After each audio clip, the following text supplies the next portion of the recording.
Welcome to Level Up with Winnie's Son.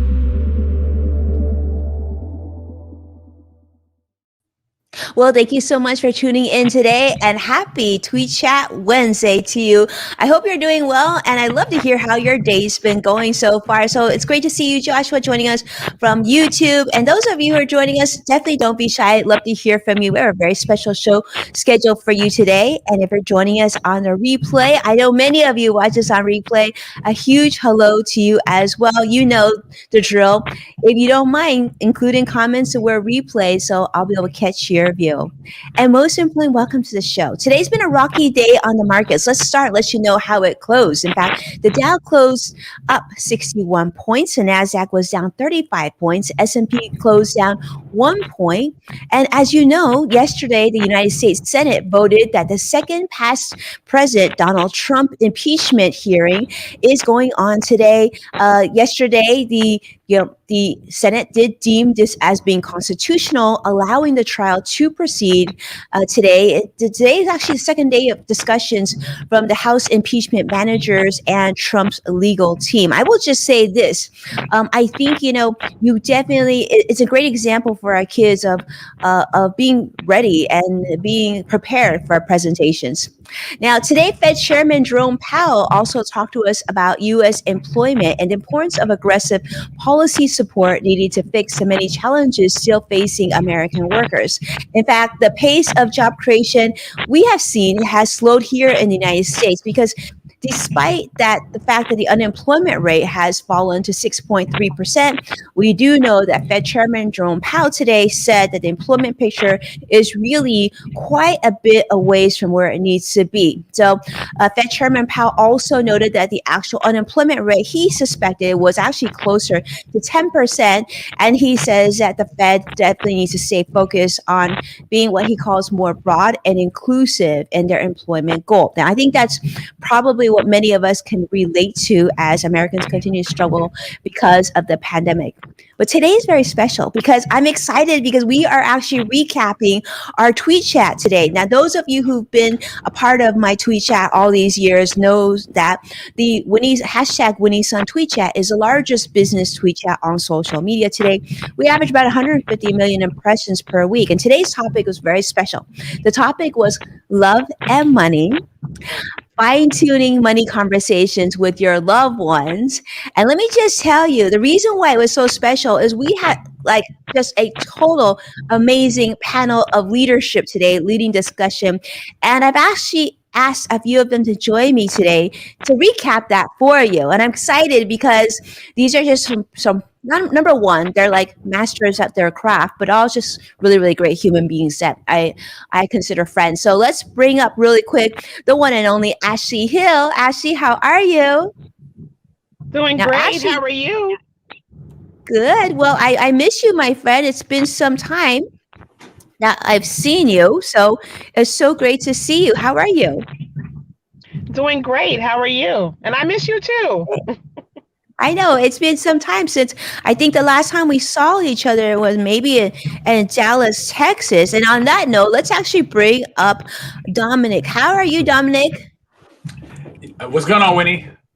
How are you? Well, I'm going to call you Dom because I feel like we're friends. I haven't seen you in so long. But it's so nice to have you. Thank you so much for joining us. It's a pleasure to be here. Well, you know what? I'm going to have to start. I'm going to have to give a quick bio on the both of you because you're both such impressive people. Let's start with Ashley. Ashley is the best-selling author, and Ashley helps students and families pay less for college, which as we know, is so important today. And of course, Dominic, the one and only, is the founder of Jumpstart Coaching Lab, he's also a financial services powerhouse industry advocate, and he helps clients make better money moves.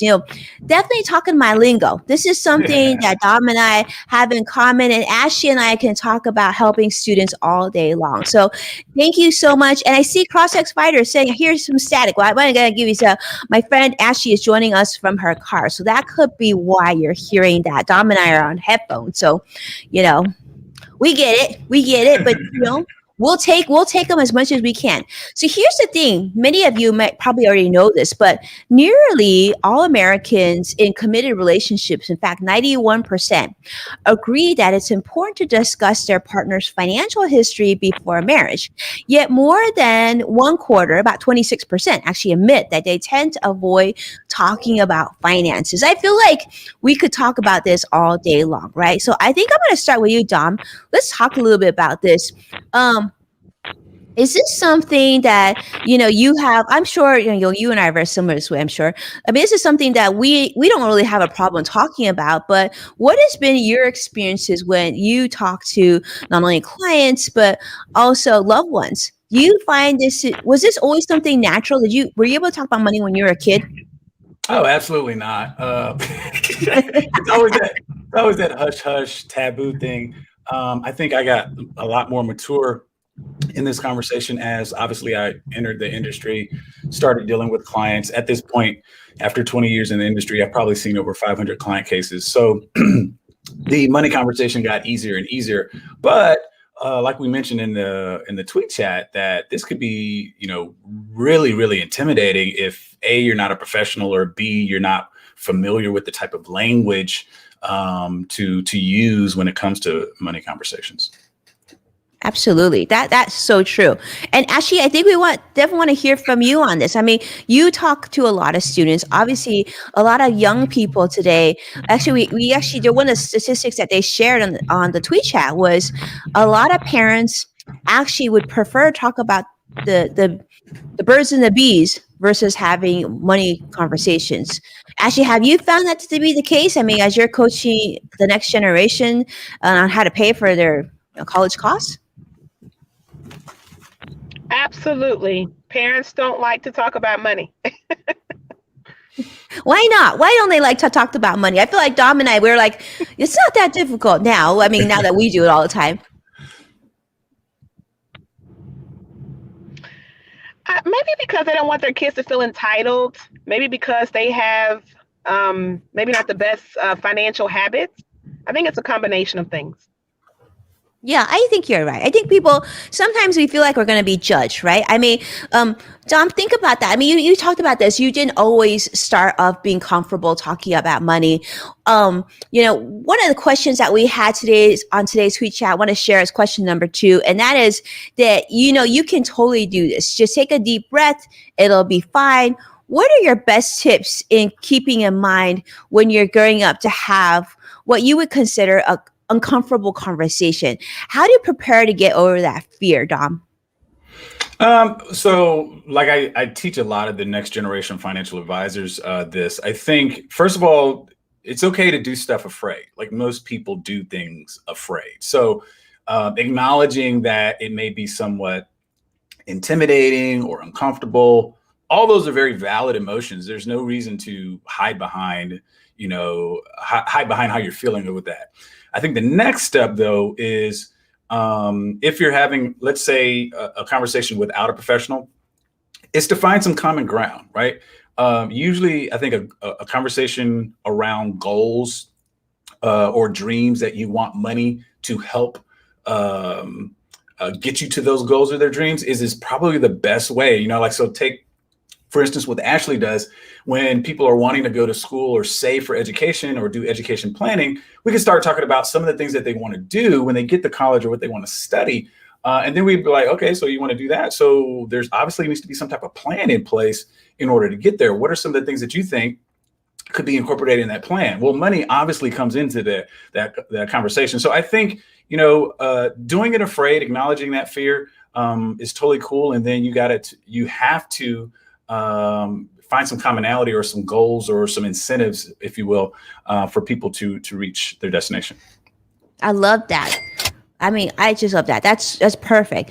Actually, let's talk about that as well. I mean, I feel like, this is a moment where we have to take a deep breath, right? It's not always easy to have these difficult conversations, but in any good relationship, you got to be honest. You have to have those conversations, and there's techniques to sort of starting those conversations. One of the things that a lot of people talked about, and Dom references on the chat as well, was sort of warming up to that discussion, right? Are there some strategies that you would tell parents, Ashley, in your own experience, especially when kids are going off to college? These are things that they need to know, right?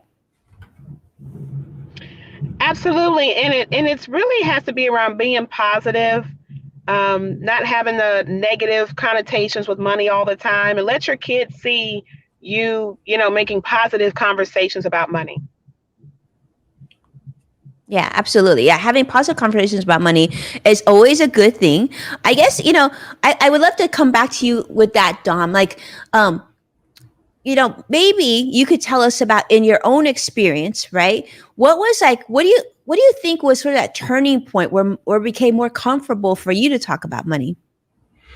So this is I could take you way down the rabbit hole on this, Winnie. I love it. So I've been married 23 years. My oldest child is 23. I have a soon to be 22-year-old and a 19-year-old. So we're pretty open and honest about things in our relationship. And I think you hit the nail on the head with it starts with honesty and transparency. Like there's no way you can have really good money conversations unless you're being transparent.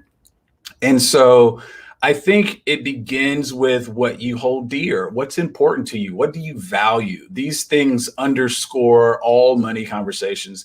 And I think getting comfortable about that and like just, really being honest, hashtag TBH. I think you have to really, really understand who you are. So some self-awareness, let's steal a little line from Gary Vee, some self-awareness goes there. And then that helps you start talking about these more difficult subjects, whether it's money or whether it's relationships, sex, all these things. I mean, it helps to be transparent. So I think, some of the things that I've done is just to practice that transparency and practice that honesty, which opens up the door to have these heavier conversations, if you will. Yeah, Dom, and actually, and this is really interesting because, this is something that we all talk about all the time. I'm sure because we're financial people. Like, I have also been married now, over 20 years, and talking about money, not only with my spouse, but my kids seems so natural. Like we don't even think much about it, but that just goes to show you that with practice, it can certainly get a lot easier. Like that whole discussion of, talking about money versus birds and the bees. I would totally rather take the money discussion all day long. I don't know about you, Dom or Ashley, but this would be so much easier. But truly, it does get easier. And I will just say, I actually was just interviewed last week on an article about financial infidelity. And one of the things that they said, well, is financial infidelity a deal breaker? Does that mean you're not going to walk down the aisle with your potential future, loved one or whatnot? And I said, absolutely not. That is absolutely, I think, completely wrong because, so many times good people make financial mistakes, and it doesn't mean money doesn't define you. It's an exercise. Some of us have more practice than others. Obviously, Ashley and Dom, like we're very comfortable and we know how to handle money, but we weren't always that way. My parents obviously had significant financial troubles, and through their experiences, I learned to become better at money. So I think the thing that we really need to do is take a deep breath and come from a place of being non-judgmental.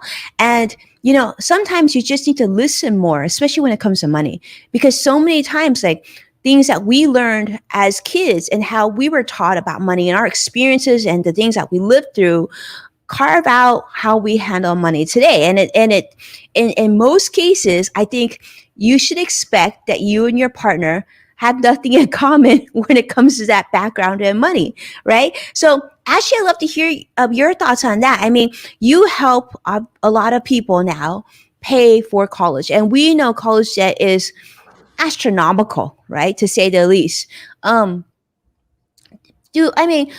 Students, I think parents often feel like they failed their children, right? Because they haven't saved.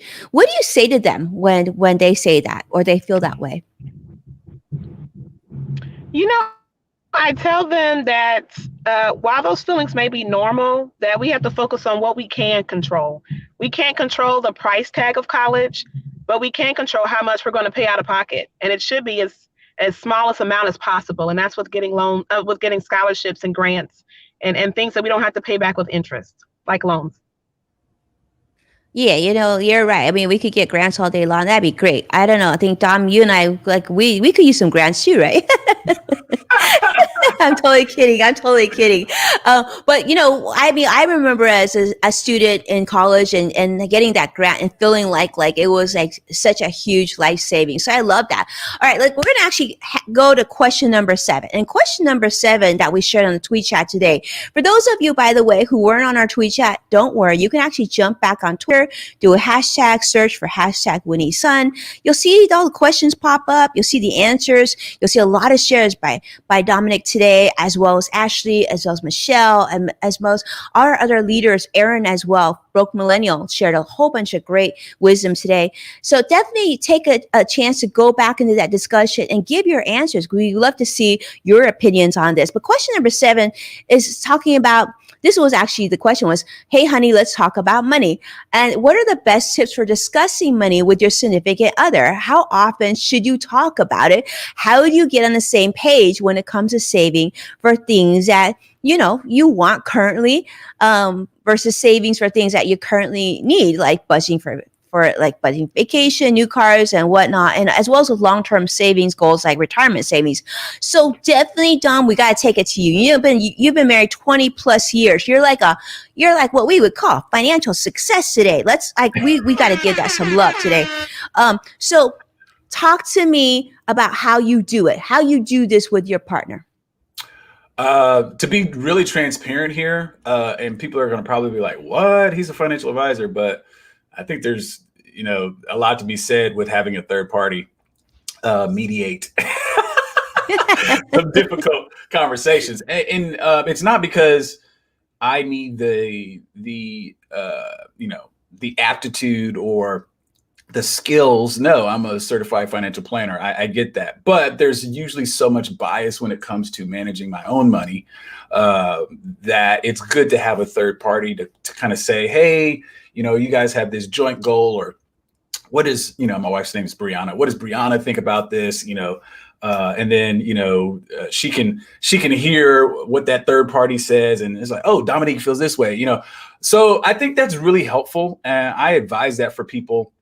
Now, some people may say, hey, I'm not at the point where I can afford a third party to come in there. I have 2 answers to that. The first is, I don't know that you can afford that, because there are a lot of things when I look through people's budget that they do afford. This is one of those really, really important things that can really change the trajectory of your life quality is the spouse or the person that you're married to, and you not being on the same page when it comes to something as serious as money. The second thing I would say to that is, maybe start with a lower level service before you identify a professional like myself, and maybe find like a counselor or something like that. And it's not to say that you're having money issues or marital problems. It's just to get that neutral third party in there to help you find the common ground so that you can move towards your goals faster. Yeah, I love that, Dom. It's so true. I can talk about like case after case. I know you can definitely relate to this. I know you're in Dallas. I'm here in California. We've talked to clients all day long, right? And now we're all doing it virtually. But so often the discussions that we have are much like you said, we're in many ways marriage counselor / financial counselor. But the good news is, I think, it depends on who you go to. I would say your financial advisor can definitely be a great resource for you. I also know, like in my case, oftentimes I like speaking to my accountant, right? And he can actually serve as that mediator as well, and giving me a different perspective. But it doesn't take away from the importance of having regular conversations with your spouse. And I think like in my case, in Dom's case, you've been married this many years, you start to understand each other's tendencies. And it's really good to build on a foundation. So one of the things that we see more, and that was discussed today as well, and one of the statistics that was shared today, was the importance of having these discussions, even if you can, prior to walking down the aisle. It doesn't have to be marriage. It could be prior to getting more serious, thinking about ways where you can, jump in this conversation, maybe warm up to this discussion, right? Kind of plant those little seeds. Of course, it's easier said than done, but I mean, the con is that we're in a pandemic, but that could also be your pro too, because you're spending more time with the person that you love, and you can sort of work in that conversations like and ask questions like, you know, um, who taught you about money, and what's money mean to you, right? And what are something that you really think would be awesome for us to save for? And I think if you let your partner have a voice and a decision in that plan, you're going to find this to be a little bit easier. So I would say, think about those questions and come from a place of not being judgmental. Because remember what we just talked about. Ashley said this, Dom said as well, the importance of being okay with it not being okay, and figuring out a way to make it work if this is somebody that you really care about and you really want to spend the rest of your time with, right? This is really important. So I'm loving this. Okay, Ashley, definitely coming to you on this. We want to talk about what are some suggestions that you might have for bridging these conversations in your own life, or that you've seen work for your clients or people that you associate with? I can say for the college students, a lot of times when you talk about bills and just talk about finances, it's not real. So I encourage families to use real life situations. Don't be afraid to do that. That way their kids will get used to it too. I love it. I love that. That's such a good example, because that's something that I know Dom knows really well too, especially when you're meeting with somebody, right? The situation is already a little hectic, a little stressful. Use examples. Use yourself as an example. Maybe use somebody you saw in the media. Like, for example, recently, we know that, certain celebrities maybe walk down the aisle. Did they have a prenup? Did they not have a prenup? Which Aaron, who's the broke millennial, says you should actually rephrase that as marriage insurance. Maybe you have quite a bit at stake financially that you would like to protect, and you want to bridge that conversation of prenup. Well, the best way to do that is actually to really understand your partner and what that your partner would receive best, and then slowly sort of move into that conversation. Like, have a strategy. I would probably say, someone like Justin Bieber, he better have a prenup because given how much, he has to protect, and maybe your partner will say like, well, good thing we don't have that problem. And that will maybe give you a softer place to start with and to have that conversation. You got to figure out whatever works for you. I'm not saying this is going to work for everybody. I can only say, what would work for me and has worked for my clients is to use that example, tell a story, and let them decide on what that story looks like. Because at the end of the day, you want to make sure that your partner or your loved ones feels like they're an active participant in this role. Dom, you have any? I'm sure you got some stuff to add to this. I would love to hear your thoughts on this. No, I think you hit on a lot of really salient points, Winnie. I think one of the things is, yes, involve them in the conversation. I can remember how excruciating it was for my wife, and I think I put this in the tweet chat, is like, don't wear them out. When you are the expert, you're the CFP or whatever, you can overwhelm them with jargon and charts and da da da da da. And I think involving them in the conversation at a really basic level, so that they have some skin in the game, if you will, and they don't feel like this is something that they're not a part of. I think that's really, really huge. I love that. Thank you. That's really helpful. All right. Well, I appreciate you both so much, but I think it's time for us to have a little bit of fun. So let's go ahead and put on our speed round.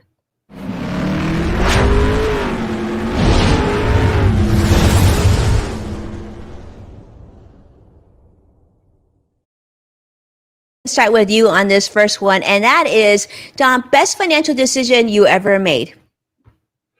Oh, wow. Probably starting my businesses. I love that, because your business is like your profitable child in many ways, right, Dom? Yes, since my other children take out of my pockets. Oops, did I say that? How cute. I love it. Well, my kids are a little bit younger, but I can relate to that as well, Dom, for sure. All right, Ashley, let's ask you, best financial decision you ever made. That was launching my business, building the website. I love it. Okay, so those of you who are watching, we've got 2 rounds of speed round here, but we heard from 2 of these financial pros here. Best decision that they made was to start their own business. So if you're thinking about starting your own business, you know who you want to follow for sure. All right, second round. Second question would be post-pandemic, what's your biggest money splurge that you plan to make, Ashley? I'm definitely going on a vacation. Going on vacation. Where are we going? I'm gonna go with Florida, Miami. I love it. You notice I said, where are we going? Okay. All right. Dom, I want to hear from you. Post-pandemic, what's the biggest money splurge that you're going to make? This is tough. I want to travel to, actually, me and my wife just thought about this and talked about this over my birthday, but we're trying to get to Maui. We're really afraid about traveling right now, but that's what we're probably going to do.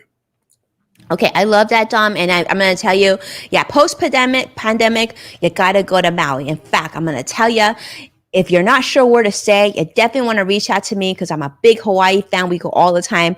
And okay. I agree with you. And I will tell you, one of my best friends, she actually has a house on the Big Island, and she actually said the same thing. And they have the house in California, but they moved to Hawaii because of the pandemic and whatnot. And she said the same thing. Right now is not a good time to travel to Hawaii, but we all miss Maui. And I see Jim joining us from Periscope. He mixes Hawaii. Let me tell you, Get It Hair is on Periscope. I want to tell you, my friend, I missed you. Get It Hair. I missed you. And Lena, I love it. She loves our speed round. So awesome. See you. One and only Robin Stevens. Oh, I adore you. I see you there. And I see so many of you. Jim from Chicago. I love it. All right. Well, let me just say thank you so much. Thank you to the amazing Ashley and Dominic for leading our tweet chat discussion today, as well as our 2 other senior panelists. And thank you so much for tuning in. So I appreciate you so much. Please subscribe to our YouTube channel to catch replays and strategy videos, of course. And you have here our live stream, which streams on 6 different platforms every day that the financial markets are open. Thank you so much for watching, supporting our program, and sharing the show with those that you love and care about. And as a reminder, you can find full episodes of Level Up on NASDAQ, Amazon Fire, and Roku. Be well. I can't wait to see you again tomorrow. Thank you, Dom and Ashley.